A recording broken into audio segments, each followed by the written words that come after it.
going to apologise up front for talking at you for 45 minutes. And sadly, I also now, in order to be able to see my screen, I can't see anybody at all. So I'm just going to talk into the air and hope that it all works well.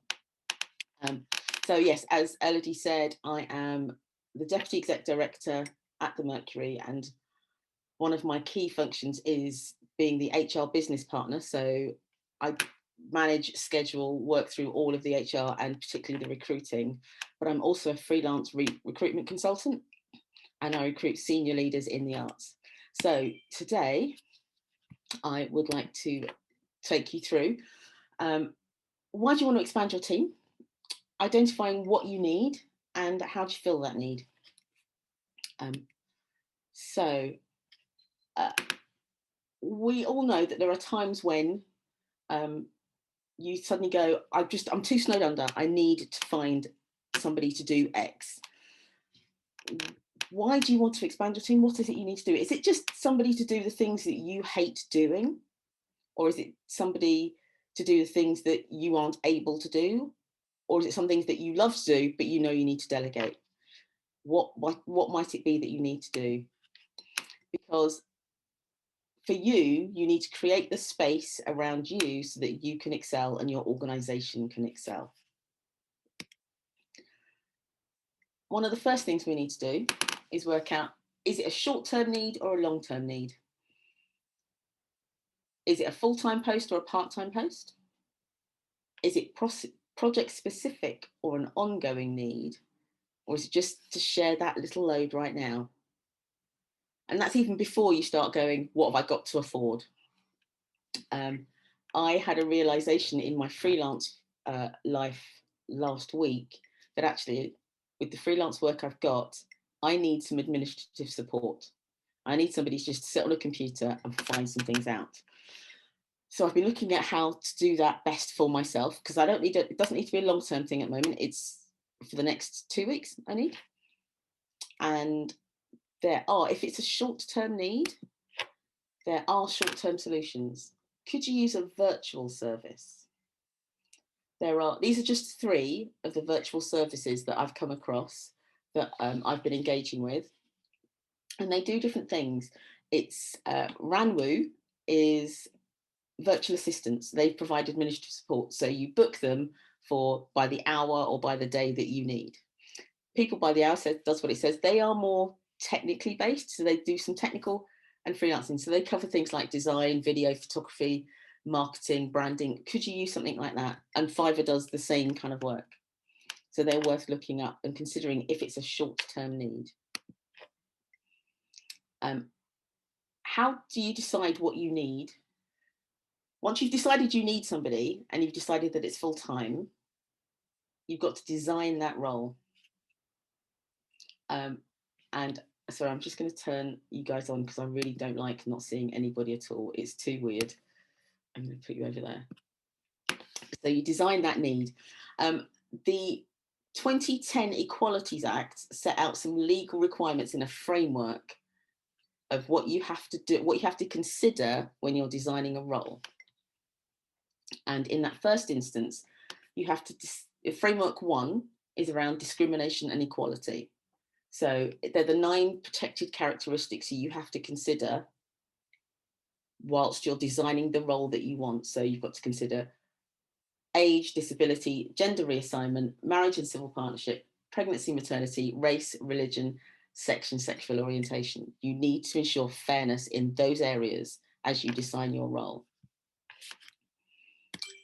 Framework 2 is about diversity. Again, you need to ensure that you remove bias within the recruitment process. I know that last week we had sessions in unconscious bias, so that's part of it, but also you have to think about accessibility and any reasonable adjustments that you might need to make. Framework 3 are pre-employment checks. These are all things that you, if you're going to employ somebody, whether it be part-time or full-time, you need to consider. Are they eligible to work in the UK? Part of that is rehabilitation of offenders, and disclosure and barring, depending on who you're working with. You have to consider shared parental leave.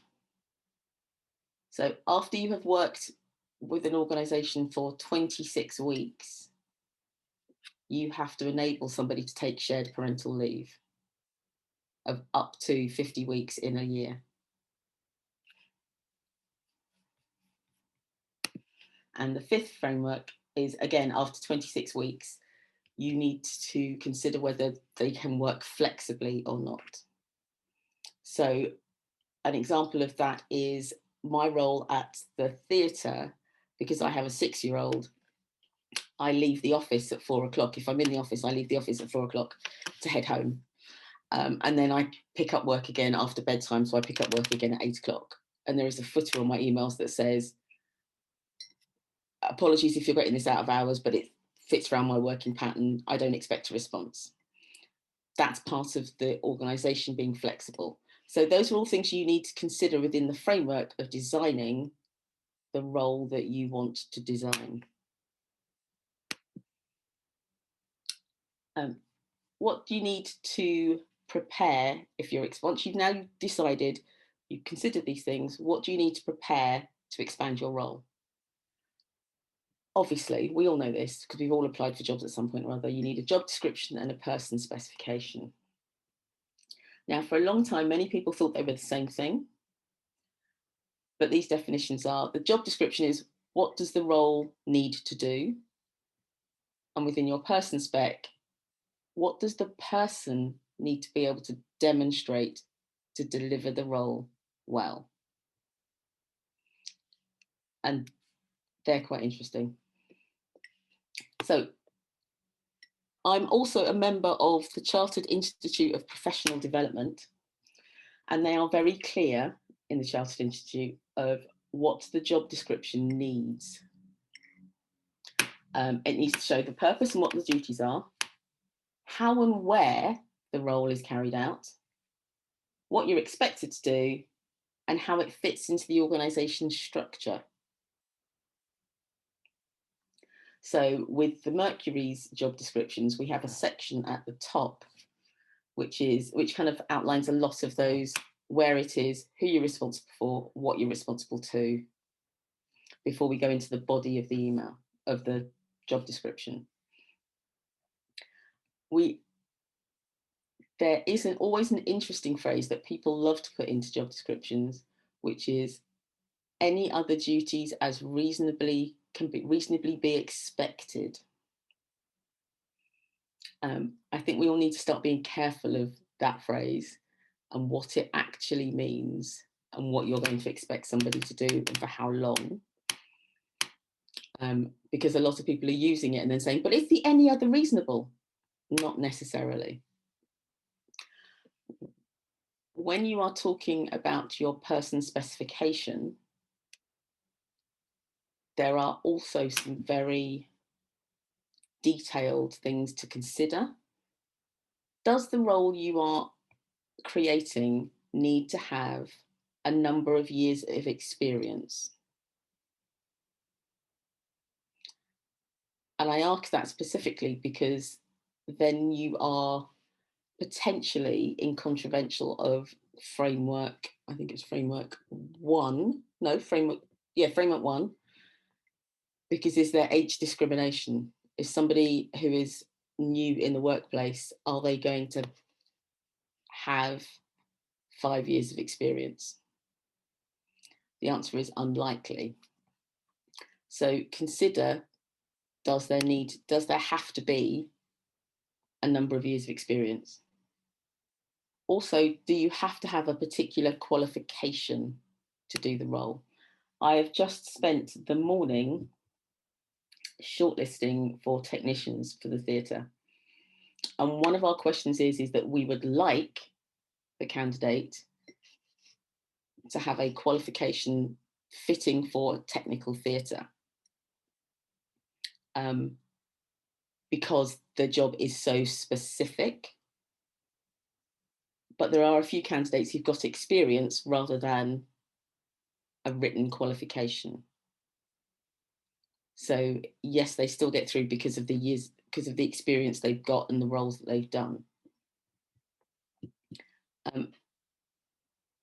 One of the things we also have to consider is the bias of the language within the job description. Are you considering particularly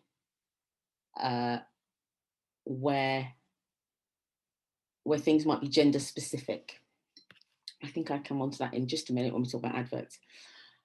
Once you have created your job description, you need to create a timeline. An example of the timeline I create for the Mercury is this. I'll let you all have a moment to have a look at it. I'm quite detailed in the timelines that I set, so that we can all, and we share it with the whole team, be very aware of exactly what we need to do when. We also need to note things like, if you're using Arts Jobs to advertise, it can often take 3 days between you posting it on their website and it appearing on their website. So if you want it to go live on the 1st of April, you've actually got to have posted it 3 days before that. Often with many job posts go live that same day, but there are a few, if you're using Arts Jobs, if you're using AMA, they go live. It usually takes about 48 hours to go live. Some of you might be using ITC at their jobs boards. Actually, I would like for you to come off mute for a moment, just to share ideas of where you might advertise. We advertise on our kind of our national bodies, so People Dancing and One Dance UK we send our job adverts to, and Arts Online if we manage to get around to doing that as well. How have you found Arts Online? So it's I don't know actually. it's Arts Jobs Online, which is just something that I must have signed Oh.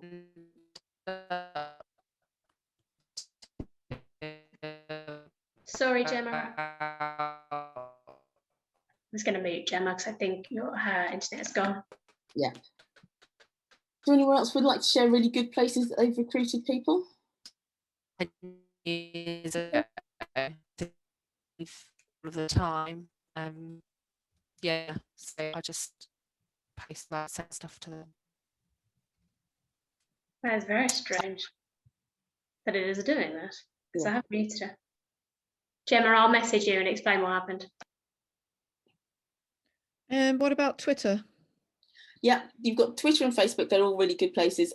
Actually, I think more and more people are using Twitter as a place to recruit from, but also, it's going to sound cheesy, but LinkedIn is actually a very good place, and you can create your LinkedIn advert for nothing, which is always really good. Anybody else? I haven't recruited anyone from it, but I've used it to get jobs. Guardian Jobs. It's really useful. Guardian Jobs is really useful, and if you can afford to do it, that's great. I know that if I'm putting an advert in the Guardian with all the bells and whistles, it's usually about £1,000. In fact, I think the least I've got it for is £1,000, depending on what time I actually book it. But on average, you can be paying anything from 500 to 1,400 for an advert. But yes, it is a very good place because people can, particularly if you want to, I'm going to say it, to add kudos to an application, to a recruitment process. A lot of people do want it for that reason.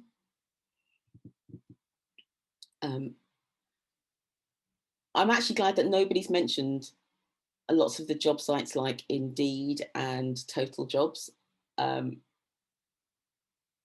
because what you can end up doing is spending a long time wading through a lot of applications for people who don't actually read your advert. So they can be very useful if you want a mass. However, a lot of times you get people who don't read the advert, and that might not help you in any particular way. Moving on to adverts. What should or shouldn't they say? We particularly need to think about the language we use. Is it inclusive? There are companies and sites that will review your application pack and your advert. So like Total Jobs, one I just mentioned, has a great site called the Gender Bias Decoder. Are they necessary, or can you do it yourself?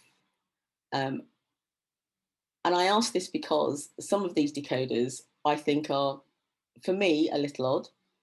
So the decoders, the Total Jobs decoder considers words like active, challenging, confident, and lead to be male gendered words.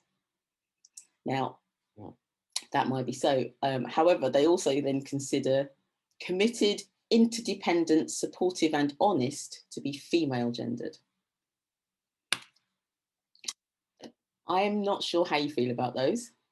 I would say that sensitively used, there's not a problem. I do find that there are some words that might put people off. But I wouldn't necessarily go down a decoded word advert, because then I think you take some of the excitement and the passion out of the advert that you're trying to create. I lost that question. The other thing with adverts is, and your advertising is, don't be afraid to send the advert directly to potential candidates. As a headhunter, that's essentially what I do. I spend hours on LinkedIn and going through Twitter. I don't particularly use Facebook for work. Just researching who is doing a job that is similar to the one I'm looking for. And then I track down a contact for them and send them the advert directly and just ask if they would be interested in a discussion. There's no reason, if for a small organization, there's no reason why you need to hire a headhunter to do that. But don't be afraid of directly approaching people. What you mustn't do, though, is promise them the job. And that can be tricky. But we think you might be interested and we'd like to hear from you. Once your job is out to advert, you then have to shortlist. This is an example of the shortlisting grid that we use at the Mercury and I use with individual clients. And it's based not on the job description, but on the person's specification. Can the candidate evidence in their letter to you that they have the skills you need? And some people do this same grid with the actual roles within the job. But I would always advocate that in order to decrease bias, your interviews, your questions, your shortlisting are all skills-based rather than experience-based. Can you evidence that you have the skills to do this role? It's also trying to avoid, no, experience is the wrong word. It's trying to avoid, I know where they've worked and I like where they've worked and I know who they've worked with.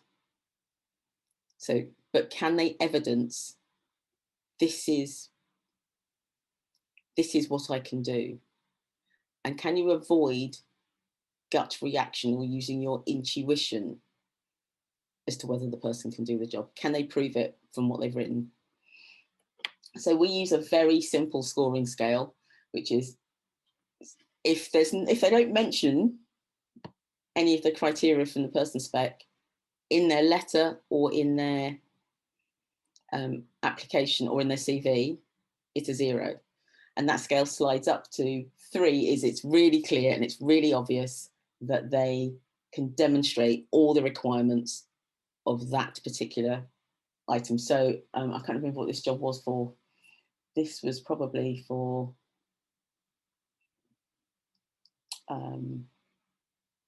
this was a head of marketing.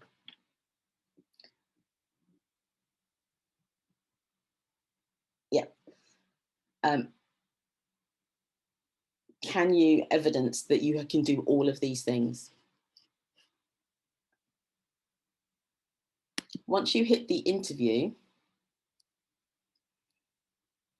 this interview is the most common way of most common selection technique. Sit in a room, ask them some questions. There are some very obvious things to consider, like open questions. But there's also some not so obvious things, like the room setup can make a difference. Do you need to be sitting across the table from them? Can you sat? I mean, pandemic aside, can you be sat across from them? I've also found in the last year that there's a real difference to interviewing somebody in the room to interviewing somebody on Zoom. So I've taken the view that either everybody's on Zoom or everybody's in the room, because I personally think there's an unfair advantage to those people who are in the room.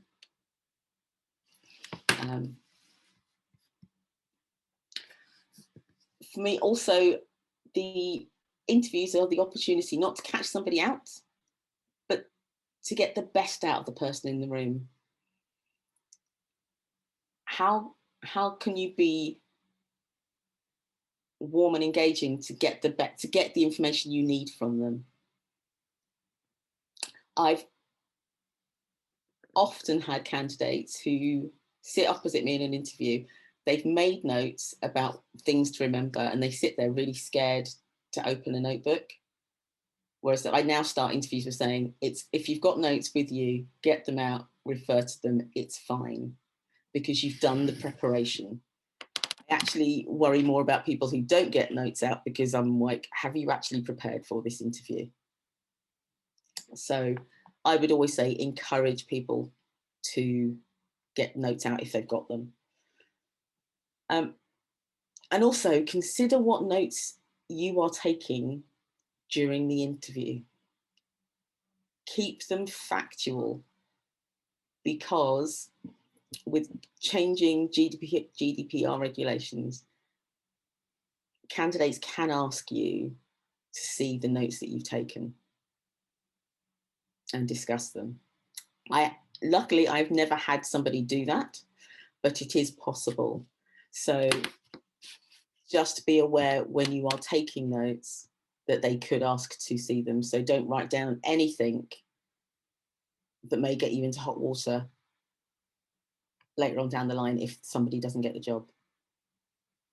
So, even if it's like they were wearing a blue tie, they may have well been, and that might be your descriptor, but you can say that, but you can't say didn't like the haircut, or why did they say that? So just think about the notes you're taking as you take them.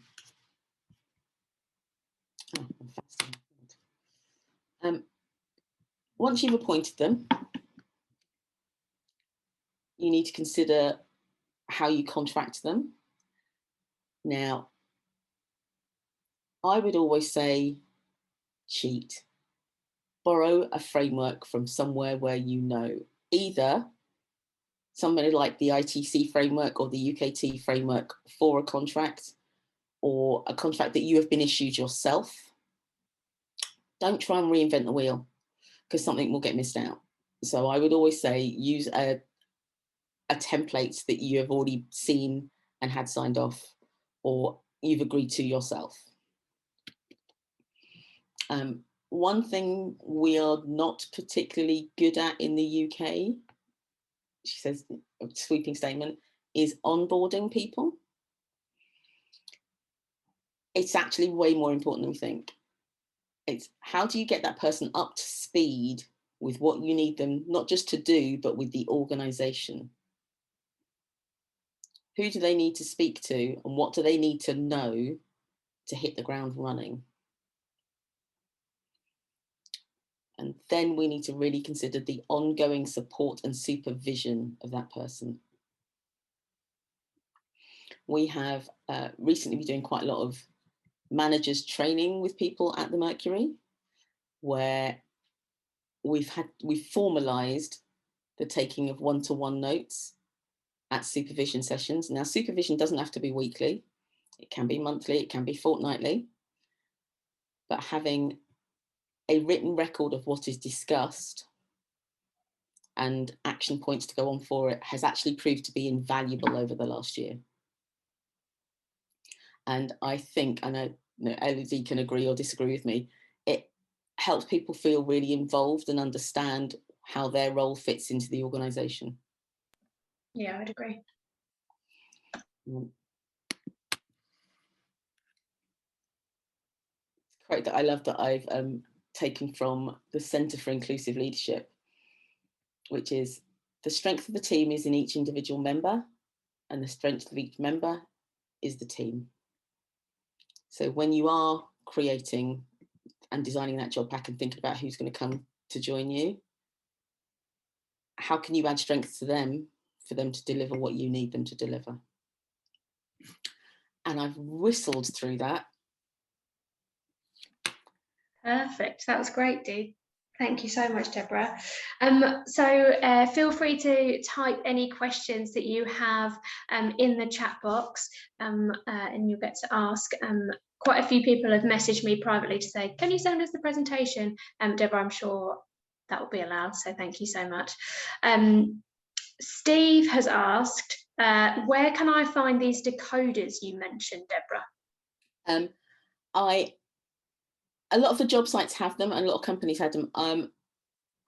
I typed gender bias decoder into Google, but Total Jobs is the easiest one, and I can add the link to that into the presentation before we send it. Just make a note of that. That's great. I have a question that I've been asked by one of our creatives in the past when recruiting is when you are doing that kind of shortlisting and matching against the criteria, can one of those lines of the criteria be about how do you fit in within the team in that can it not be? It can be, but why would you want everything to fit? Yeah. My question is often, sometimes you need a little bit of grit in there to create a pearl. And is it about fitting in or fitting together is one of the questions. What often happens, which is part of the unconscious bias work that was talked about last week, was are you just creating people around you who are like you, but actually does that expand the skills that your organisation or that you, in whatever you're creating, need? If we all did exactly the same thing, where's the stretch? Yeah. So I'd say I try to encourage panel members to avoid using they would fit with us or they would fit in well. Because until you've actually met them, what do you know? How do you know what they're like? You know, there was quite a recent example of a job description of an applicant who wrote an amazing application, and I was all ready to say, yeah, let's meet them. I think they're really worth meeting. And then somebody who had a little bit more time really read through their application again, and it was pure fantasy. It unravelled in about 10 minutes on second reading, when you worked out that the experience they said they had couldn't feasibly have been possible because they were still doing something else at the same time. but the conversation I'd had with other panelists was, well, we think they would fit. It would have been a mistake. So sometimes it's worth taking that breath and that moment to look at them again at a later date. And sometimes just do a random check of, how do those dates fit together? Yeah. Because on paper, it looked great. It's interesting. Thank you, Deborah. Great. So we have a few other questions that have come in. One from Ellie, and feel free to chip in, Ellie, if I've not read it correctly. She has asked, what were the acronyms mentioned for borrowing contract templates, please? ITC, the Independent Theatre Council. They've got lots of templates for freelance creatives, or UK Theatre, depending on using one of their contracts. Those are the most applicable. But if you've been hired as a freelancer yourself to do some work for another organisation, reword that to fit yours. I don't think anywhere is particularly precious, about, oh, but that's an exact copy of the contract I wrote with just the name changed. I would be surprised if anybody pulled you up on that. We've seen that happen. Sorry, can you hear me now? Yeah. No. Yeah. Thanks, Gemma. So we sent out a job application to someone, and they ripped our contract and sent it back to us for a job that they were applying for something else, or I can't remember. So that was quite funny, but we were quite proud that they were using our contracts. Brilliant. Great. Does that answer your question, Ellie? Yes, yeah, thank you. Perfect. Steve has asked that he's curious about interview feedback. Is there a legal requirement to provide it? What level of feedback is necessary / how best to do it? Feedback's a tricky one. Feedback at different stages, because often people will apply and ask for feedback if they don't get shortlisted or don't get interviewed. And I know it's really mean, but I rarely have time to give feedback in those instances. So my standard go-to is feedback after interview. And there is no legal requirement to do it. You can say, I'm afraid we can't do it. And that's doesn't always go down in the best light, but you can say it. I have found that it's always best and easiest to phone them up and give them feedback over the phone or meet them in person, because however well you write, you can't be sure how what you intended will land with that person. And it could be down to a really minute detail. And so I would always say give feedback verbally, but keep it to 3 salient points, and that's it, no more than that. Right. And I don't usually go into, unless they specifically ask, how do you think I answered X question? I would talk quite gently and quite generically about other candidates were able to demonstrate this bit that we were looking for, and we didn't think that you had that within your wheelhouse. Does that help, Steve? Thumbs up from Steve. Yeah. Great. Jessica has asked, what do you think about having someone from outside the company or project on a recruitment panel? I'm smiling because I had this exact question with somebody I was recruiting for a panel yesterday.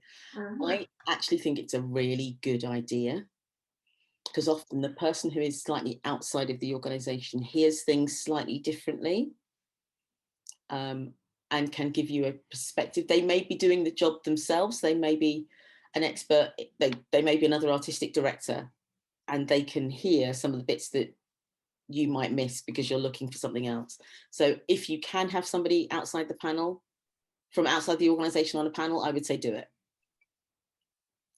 Often, if you've hired a headhunter like me, I am that outside person.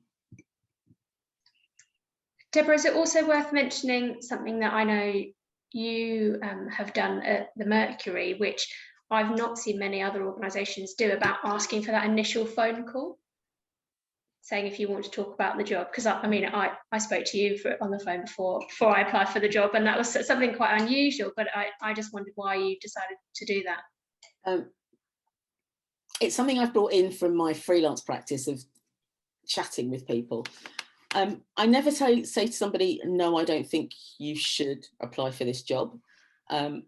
But I think it's also useful for somebody to know how to frame their application. If there's any specific things that you're looking for that might not necessarily have come out in the pack. It's an interesting experience. I've had several experiences of this where somebody's phoned me up for a chat and they've got quite specific questions about the organisation that they can't find on the website. I think it's if you've got the time to spare half an hour for each person, then do it. I would say definitely put it in as an opportunity. But there are some calls that I've had where somebody says, actually, I've already applied, but it said to ring you for an informal chat, so I'm going to ring you now. And you're like, if you already applied, nothing I'm going to say is going to make a difference. But if you have the time, because it is a time-consuming thing, then yes, offer a chat. It gives more of a flavour to the organisation that sometimes you don't always get on the written page. But that might be also because I'm very much more verbal than I am seeing it on a written page. That's great, thank you, Deborah. Madeline has asked the final question, unless anyone else has anything they want to ask. Why do people ask for age on applications and on monitoring forms, and in many cases do not have a prefer not to say box, like, I won't mention the organisation. The theatre is a place where they usually always say young / new / emerging. I think that's two questions. Let me get to the first one first. I think asking age is difficult because it harks back to framework 1, where are you going to discriminate against somebody because of their age? So I would say in an application, why do you need to know? Does their age make a difference to the skills that they have and what they can do? In monitoring forms, which should be separated, as soon as the application comes in, those monitoring forms should be separated. That will then give you an idea if they're, I would say, an age bracket rather than a definite age, gives you a sense of who is interested in working in your organisation or with you. And it might be that you discover that you actually have no grey hairs in your organisation, or elders in your organisation, because I think in that same way that it's described, it takes a village to raise a child, I think it takes a village to run an organisation with a range of ages and skills. So underneath my head wrap, you can't see there is an awful lot of grey hair here, so I count myself as one of the Mercury's grey hairs. And I love them. So people ask for age because I think they want to see if you will fit into their ideal vision of how old this person should be. I think it shouldn't matter. And lots of recruitment organisations are savvy enough to know that doesn't matter,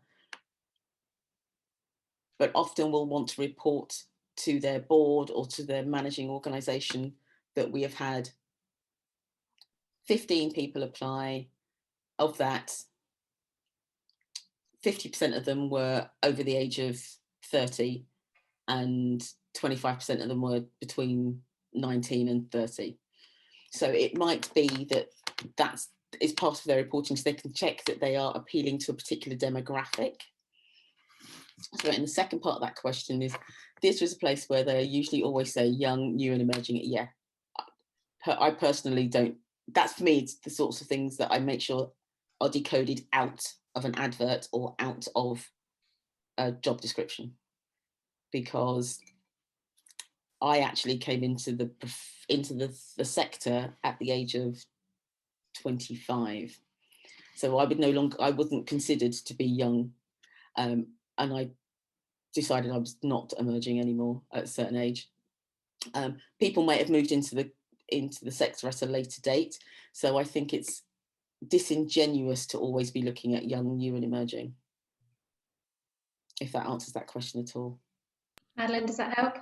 Well, can I just ask, I thought it was ageist and against, not the law. I just thought that you couldn't ask for age. And so that's what I'm confused about, because on a monitoring form, you know, you do have I prefer not to say for heritage or for anything else, but for age, on one particular form from a theatre that we know, there was no box for that. So you had to fill in, you know, the answer, and you just think, well, actually, is it anyone's business and how does it bear on this job? And yeah, I think I'm confused about whether or not it's actually legal to ask for someone's age. It is legal, however, it is illegal to discriminate based on the answer they give. Right. Okay. So you can ask it, but there is a question of why do you need to know? You can always just leave it blank. There's no reason you have to fill in the. Well, you can't actually, because if you're uploading onto a computer, you know, like doing it online, it won't let you move forward without It. Yeah. Well, that particular organisation is, I would say, possibly in danger of it coming back at them if it is necessary. If it's on a monitoring form that will be taken separately and not seen by those people shortlisting. I see. Because those monitoring forms should be anonymous. Yeah, yeah. And that's purely how you can create those stats, but they're not allied to a particular person. Right. Yeah, which is what, just to chip in here, that's what we do for Mercury Creatives, because we have to report on all of the various things. But when you applied for the program, that's why you had to fill in those two separate links. It's so that the applications were completely separate from the English diversity. I know it's not a job, but that's why we have to keep them separate. But in essence, Madeline, what we're saying is it's not illegal to ask, but it is illegal to discriminate and not interview somebody because of their age. Thanks. I was always very unclear on it. Yeah. Great. So Gemma from DNA has just added a comment saying that she saw that the Mercury did this, you know, talking about asking to have a conversation beforehand, and did this for her last freelancers post, as it was really nice to have a conversation with people before we saw them at interview, especially in the day and age of Zoom interviews. So let's go at the last question. So we've got one more question from Sophia. Sophia has asked, what different formats do you need to offer adverts, job description, person spec and application in order for it to be accessible for everyone?